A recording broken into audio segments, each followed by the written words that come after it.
నమస్తే, welcome to Leo. మనతో ఉన్నారు పొలిటికల్ అనలిస్ట్ అరసమల్లి శ్రీనివాస్ గారు. సార్ నమస్తే. నమస్కారం అండి. మనం చూసుకుంటే సాక్షి పత్రిక ఇక బంద్ కాబోతుందా అనే వార్తలు మాత్రం చాలా వస్తున్నాయి. వాస్తవానికి ఇప్పటికే ఓన్లీ ఉద్యోగుల రీత్యా మాకు ఇంకా బ్రతుకు తెరువు లేదు అంటేనే ఛానల్ నడిపిస్తున్నారు. కానీ ఇప్పుడు కూటమి ప్రభుత్వం సంక్షేమ పథకాలు అన్నీ కూడా ఇవ్వబోతుంది.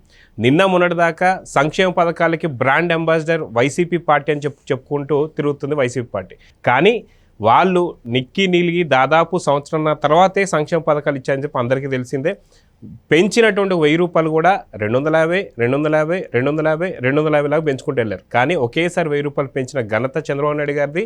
అదిగాక ఎలక్షన్కి సంబంధించిన పీరియడ్లో ఉన్న 3000 కలిపి ఒకేసారి 7000 వెళ్ళి నేరుగా ఆయనే చేతికిచ్చారు. సో ఈ పూర్తి సంక్షేమ పథకాలు వచ్చేస్తున్నాయి కాబట్టి ఇక సాక్షిలో రాష్ట్రానికి రాతలు ఏమీ లేవు కాబట్టి బంద్ కాబోతుందా అనే వార్తలు అయితే వస్తున్నాయి. దీని నుంచి మీరేం చెప్తారు సార్? అంటే మీకు వార్తలో రాయటానికి లేక బంద్ అవ్వదండి, మామూలుగానే బంద్ అవుద్ది. ఎందుకంటే అది ఆల్రెడీ దయాదాక్షిణ్యాల మీద నడుస్తుంది. మా బతుకు తెరువు అనేటువంటి జర్నలిస్టులందరూ అక్కడ అందులో పనిచేసే కార్మికులందరూ అడిగిన దాని మీద అది మీకు దాన్ని సీజ్ చేయకుండా ఆపేయకుండా అంతే. అలాగని చెప్పేసి వాళ్ళ బుద్ధి వక్రం వాళ్ళ బుద్ధి మారదండి. మీకు ఒకవేళ ఈ సంక్షేమం వీళ్ళు ఇచ్చిన హామీలు పూర్తిగా నెరవేర్చిన ప్రజలందరూ సకల సౌకర్యాలతో లోక కళ్యాణం కింద ఉన్న శుభ్రత్వం ఉన్న హాయిగా ఉన్న సుఖశాంతులతో ఉన్నా కానీ వాళ్ళు రాసిది రాస్తారు. మీ లేకపోతే లెక్కర శ్యామ్ గురించి ఏం రాశారు? చంద్రబాబు గారు మనుషులు అంటాడు. రాజకేశ్ రెడ్డి వీళ్ళందరూ చంద్రబాబు గారు మనుషులా? అసలు బుద్ధి ఉందా రాయటానికి? మనం చదవకూడదు అంతే. అందులో డేట్ తప్ప ఏది నిజం కాదు. అంటే వాళ్ళ బాబాయిని చంపేసి గుండెపోటు అని చెప్పారు, ఛానల్లో చెప్పారు, పేపర్లు. తర్వాత ఏం చేశారు? నారాసుర రక్త చరిత్రను మన తెల్లారేటప్పటికి చంద్రబాబు నాయుడు గారు ఫోటో వేశారు. లోకేష్ గారికి ఏం చేశారు? లక్షలాది రూపాయలు అని టిఫిన్ల కింద చిరుతిండ్ల కింద వాడేశాడు. దాని మీద కేసు ఇప్పుడు ఎక్కడా కూడా వదిలిపెట్టకుండా ప్రతి వాయిదాగా హాజరవుతున్నాడు ఈయన లోకేష్ గారు వైజాగ్ కోర్టుకి. ఇందువల్ల తీర్పద్దాలకి ఇంకా వీళ్ళు సరిగ్గా యాక్షన్ తీసుకుంటలేదు.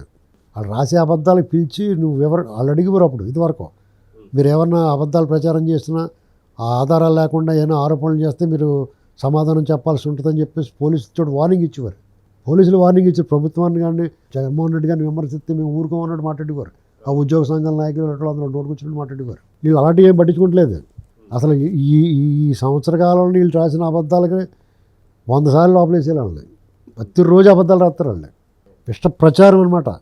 అసలు ఈ సంక్షేమ పథకాలు జగన్మోహన్ రెడ్డి అధికారంలోకి వచ్చినారు. జనాలకు మొదలెట్టి సిగ్గున్నవాడు ఒకసారి వెనక్కి చూసుకోమని వాళ్ళని. మాకు తెలుసు వాళ్ళు ఎప్పుడు ఇచ్చారు. సంవత్సరం పట్టింది. ఈ సంవత్సరం లోపల ప్రజావేది కూలగొట్టడం, ఇసుక పాలసీ మార్చడం, మద్యం పాలసీ మార్చడం, అమరావతి 3 రాజధానులు అంటాం, అమరావతిని నాశనం చేయటం, ఈ తప్ప ఓడబడిసింది ఏముందండి? 2020లో మొదలెట్టాడు. 19 నుంచి 20 వరకు అతను ఏం చేశాడు? ఈ పాలసీలు మార్చుకుంటూ వచ్చాడు. 250 పెంచుతా అన్నాడు పెన్షన్. అమ్మఒళ్ళు కూడా 20లో వేసాడు. 3 ఏళ్ళు ఇచ్చాడు మొత్తం 5 ఏళ్లలోనూ. ఆ రైతు భరోసాలు కూడా 2 ఏళ్ళకి కూడా ఇచ్చాడు. అతను చెప్పుకుంటారు మేము చేసాం. ఆ సంక్షేమానికి అస్సలు సంక్షేమానికి ఆద్యుడు ఎన్టీ రామారావు గారు. అంతకుముందున్న ప్రభుత్వాలు చేయలేదా అంటే చేసినాయి. ఏదో పథకం కింద, స్కీమ్ కింద, ఏదో కార్యక్రమం కింద చేపట్టేవారు. గాలివాన కింద అయిపోయేది. అలా కాకుండా నిర్దిష్టంగా ఇది పేద ప్రజలకి మనం ఖచ్చితంగా ప్రభుత్వాలు బాధ్యత వహించాలనేటువంటిది నిర్ణయాలు తీసుకున్న ఎన్టీ రామారావు గారు. తెలుగుదేశం పార్టీ వచ్చిన తర్వాత అధికారంలోకి వచ్చిన వెంటనే 2 రూపాయల బియ్యం పథకం అమలు చేసిండే. మనకి ఇది ఒకటే కనపడుతుంది. వితంతు పింఛను ఇచ్చాడు ఫస్ట్. అయినా ఆడపిల్లలకి ఆస్తి కల్పించాడు. ఇలాగా పక్కా ఇళ్ళు ఇలాంటివి చాలా వెనక్కి ఉంటాయి. ముందు 2 రూపాయల బియ్యమే కనపడుద్ది. ఇవాళకి కొనసాగిస్తున్నారు చచ్చినట్టు. ఒక ఆంధ్రప్రదేశ్లో స్టార్టింగ్ అది. ఇప్పుడు మొత్తం దేశం అంతా పాటిస్తుంది కదా. రామారావు గారు 35 రూపాయలు అందించేవాడు. తర్వాత అది 50 చేశారు. పవర్ సబ్సిడీ ఇచ్చాడు ఎన్టీ రామారావు గారు.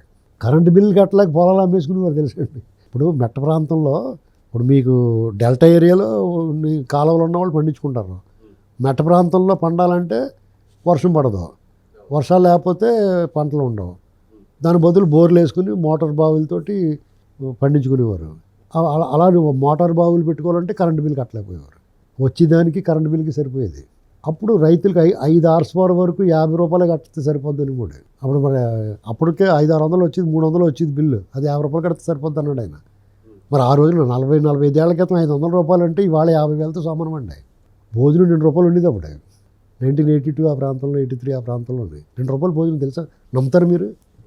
బ్రహ్మాండమైన హోటల్లో మంచి రాజమండ్రిలో అప్సరా హోటల్ అంటే వెజిటేరియన్ టాప్ హోటల్. 3:30 భోజనం ఫుల్ మీల్స్. మా స్టూడెంట్స్కి ఏమో ₹110, 30 టికెట్లు. ఓకే, 30 రోజులకు గాను 60 టికెట్లు ₹205, ₹10 అంటే ₹105, 30 టికెట్లు. అలాగా మరి ఆ రోజుల్లో మరి ₹500 అంటే 400, 500 వచ్చింది బిల్లు. ఇది మనం ఆలోచించాలండి. ఎందుకంటే ఆ సంక్షేమాలు చెప్పుకుంటే సరిపోదు. రామారావు గారిని, తెలుగుదేశం పార్టీని 4.5 దశాబ్దాల పాటు జనం ఆదరిస్తున్నారంటే కారణం ఏంటంటే ఏదో క్వాలిటీ లేకుండా, ఏది ప్రజలు చేయకుండా ఉత్తుపునని ఏం చేస్తారు? ఓసారి నెగ్గాడు, ఓసారి ప్రతిపక్షం దగ్గరికి వచ్చిపోయాడు, ఓసారి నెగ్గాడు, ఇప్పుడు మళ్ళీ అడ్రస్ లేకుండా పోయిందా వైసీపీ? మళ్ళీ సరే మీకు ఆచూకీ కూడా ఉండదు. ఎక్కడున్నారా వీళ్ళని ఎత్తుక్కోవాలి మీరు. మరి టీడీపీ అలా తెలంగాణలో దాదాపు 20 ఏళ్ళు అయింది అధికారం కోల్పోయి. ఇవాళకి ఉనికి ఉంది. ఇవాళ పార్టీ ఇక్కడ యాక్టివేట్ చేసి ఒక సరైన నాయకుడిని ఒకరిని పెడితే మళ్ళీ దూసుకొచ్చేది ఇక్కడ. అంటే జనం గుండెల్లో ఉండాలండి పార్టీ. ఊరికి మన పేపర్లో రాసి మీ పథకాలు ఇచ్చావు. రాజశేఖర రెడ్డి కూడా ఆరోగ్యశ్రీ అయి పెట్టిన వల్ల పేరుంది. అయితే రాజశేఖర రెడ్డి భలే నవ్వుతాడని ఓట్లేసే రెడ్డి ఎవడన్నా ఉన్నాయి. జగన్మోహన్ రెడ్డికి ఎందుకు వేస్తారు ఓట్లు? రాజశేఖర రెడ్డిలాగా చేస్తాడేమో అనుకున్నారా? ఇంకా తగలెట్టేస్తాడు, అగ్గెట్టేస్తాడు అనుకోలేదు. ₹200 పెన్షన్ చంద్రబాబు నాయుడు గారు ₹1000 చేయడు, 5 రెట్లు పెంచాడు.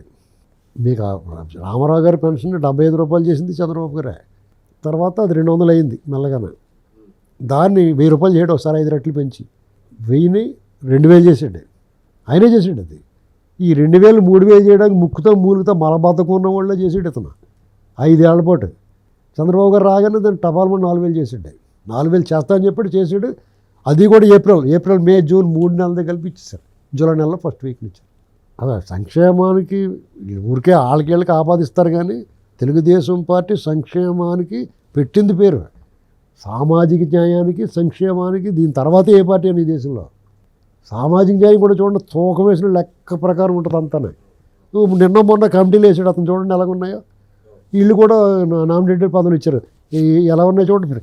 ఎక్కడ దాకా పోకలేదు మీ గ్రంథాలు, గూగుల్ ఏం కొట్టక్కలేదు మీరు. వీళ్ళు పదవులు ఇచ్చిన లిస్టు, వాళ్ళు పదవులు ఇచ్చిన లిస్టు పక్కనెట్టుకుంటే మీకు ఎవడేంటో తెలిసిపోద్ది. వాళ్ళేం పథకాలు అందించారు, వీళ్ళేం పథకాలు అందించారు. వీళ్ళు ఏమంటారు, మీరు ఇవ్వట్లేదు చెప్తున్నారు కానీ మోసం అంటారు. వీళ్ళు ఏమి ఇవ్వాలి? పెన్షన్లు పెంచుతున్నారు, వెంటనే పెంచారు. సిలిండర్లు ఇస్తున్నారు, ఇస్తున్నారు. రోడ్లు ఏంత ఉన్నారు వేసారు, రిపేర్లు చేస్తా ఉన్నారు చేయించారు, డిఎస్సీ వేస్తా ఉన్నారు వేసారు, ధాన్యం కొనుగోలు వెంటనే చేస్తున్నారు. డబ్బులు 48 గంటలే చేస్తున్నారు. పెట్టుబడులు తీసుకొస్తున్నారు.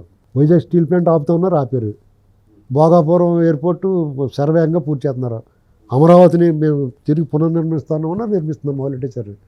పోలవరాన్ని 27కి చెప్తా ఉంటున్నారు, ఆ పని సాగుతున్నాయి. ఇంకేం పీకుతారు, ఏం చేస్తారు? తల్లికి మందునే ఇవ్వలేదు, అమ్మఒడి ఇవ్వలేదు. రేపు 12వ తారీఖు అది పూర్తి అయిపోతుంది. దప్పమని పడిపోతే వచ్చేసి రైతు భరోసా ఇంకేమన్నా వాళ్ళు చేయాల్సింది. ఆ బస్సులు ఇక్కడ అలాగే అన్నారు కాబట్టి ఇస్తారు. కొత్త బస్సులు 500 బస్సులు ఎన్నో కొంటున్నారు. అసలు అక్కడ ఏమీ లేకుండా ఫ్రీగా ఇస్తే కొట్టు సావమ్మన్నా. ఇప్పుడు వచ్చిన ప్రభుత్వం సమయం వల్ల రాగానే తెరదీసినట్టు సినిమా రికార్డింగ్ డ్యాన్స్ అయితే ఏమన్నా పాటంకలు పాట వేస్తాను మొత్తం నాకేసి 10 ఏళ్ళు 20 ఏళ్ళు వెనక్కి తీసుకుపోయి ఉన్న డబ్బంతా కొల్లగొట్టి ప్రజల దగ్గర కొట్టేసి ప్రభుత్వాన్ని కొట్టేసి ఎవరి దగ్గర రూపాయి లేకుండా చేయమంటే ఏం చేస్తారు? మీకు మళ్ళీ డ్యాన్స్ చదవమ్మా అబద్ధాలు మాట్లాడి చేస్తారు వీళ్ళు ఏమన్నా. ఇప్పుడు సాక్షి పత్రికల్లో రాసినంత మాత్రమే సాక్షి పత్రికలు రాస్తే వాళ్ళు నమ్మరాడు. మీరు నిజం రాస్తే కూడా నమ్మరాడు. ఎందుకంటే అంత క్రెడిబిలిటీ ఉండాలి. వాళ్ళు ప్రతిదీ మైనాట్ 175 తప్పే. అదే పాటు చేయండి జగన్మోహన్ రెడ్డి కళ్ళు పొరలుగా మీలో చేయండి. జగనే చెప్పాడండి డైరెక్ట్గా, దాన్ని ఎవడ నమ్ముతాడు? సాక్షిలో నేను ఎవడ నమ్మన్నాడని అడిగాడు అసెంబ్లీలోని. సిగ్గు లేకుండా ఆ పేపర్ కొన్ని చదివేవాళ్ళు వాళ్ళు ఫ్రీగా పడుతున్నారు కొన్ని చోట్ల. అదే అందులో ఆ ఈనాడు పత్రిక ఏదో బాగుంటుంది అనుకుంటాను, అది చూసుకుని మిగతాని పేపర్లోకి వేసేసుకుంటున్నాం. నాకు తెలిసి మా కజిన్ ఉన్నాడు, 13 ఏళ్ళ నుంచి ఫ్రీగా వేస్తున్నారు వాళ్ళకి పేపర్. ఆ పేపర్ ఫ్రీగా వేస్తున్నారండి, డబ్బులు కట్టలేదు. ఇప్పుడు వరకు డబ్బులు కట్టలేదండి, వేసేసిపోతున్నాం మా గుమ్మంగాడని చెప్పాడు. అది ఎప్పుడో చెప్పాడు నాకు. మొన్న అడిగా నేను వేస్తున్నారు ఇంకా వేస్తున్నారు, అలా చేసిపోతారు వాళ్ళు అంటున్నాడు. అది పరిస్థితి. కాబట్టి మీరేం వర్రీ అవ్వకుండా సాక్షి దాని అంతా అదే మూతడిపోతుంది.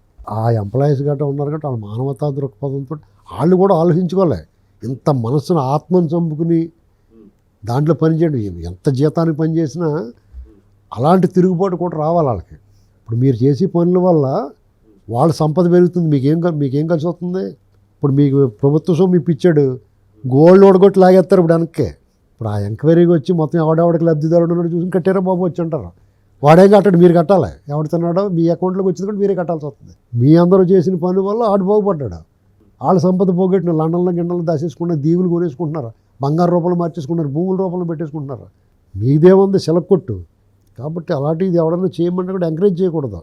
సో ఇలాంటి వాళ్ళకి జాబులు ఇంకో దగ్గర దొరుకుతాయా సార్ ఇంత చేసిన తర్వాత? అలాగే ఇంత దొరకవండి.